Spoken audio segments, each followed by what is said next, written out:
Neverness to Everness is finally dropping on April 29th, and the hype is real. Everyone is busy looking at flashy animations. I want to take a second to talk about what these characters actually do when they hit the field. We have a lot of names to cover, so I am breaking this down into simple categories like main, DPS, burst damage, buffers, and your survival units. Let's get into how they actually work. Starting off with the heavy hitters, we have Nannaly. She is the featured 5-star, and your dedicated on-field main DPS. When you use her skill, she enters this authority state, which pumps up her crit damage, and her ultimate is pretty cool, because it summons an underboss to help out with follow-up attacks. Then there is Chiz, who also loves being on the field. She builds up great thrill. Her basic attacks and her weapon actually scales based on how much in-game currency you have.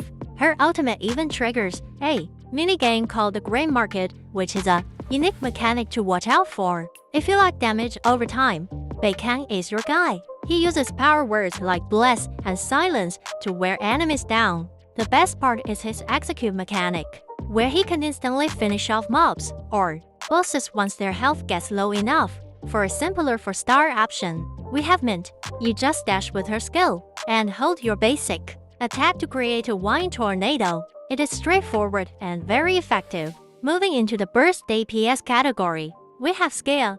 He stacks up Fang thrusts on enemies for extra damage and has a unique skill that lets him stay in the floor while he attacks. Jiuyuan is another great burst option who uses Rose Pack bullets. You hold her skill to apply a lethal Rose Pact, and then pop it with her ultimate for a massive chunk of damage. If you care about breaking enemy toughness, Daffodill is a specialist here.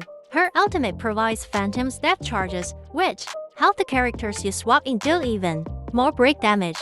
Hathor brings a lot of energy to the team with her express delivery feathers. When she hits her ultimate, she jumps onto a motorcycle for a high damage spin move that looks as good as it hits. And don't forget the main character. Zero is all about the instant cycle mechanic, which lets your teammates use their support skills immediately when you swap them in. For the supports, Sakiri is a massive 5-star buffer. She can pull enemies together and suppress them while giving your whole party an attack buff based on her own stats. Haniel is a bit more playful since she tosses a character named Hoodie onto the field. Hoodie gains stacks from your team and provides various buffs as the fight goes on. Finally, we need to talk about staying alive.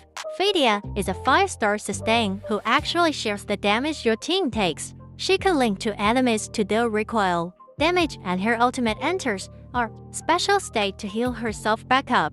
If you need a solid 4-star healer, Edgar uses his skill to patch you up, and his ultimate creates a domain that stays active as long as you keep getting Keys of Truth. Lastly, there is Adler, who focuses on shields. He builds up karma stacks to make those shields even stronger while still putting out a decent amount of damage. That is the lineup for launch. It is a diverse cast, so you have plenty of ways to build your first team when the game officially releases.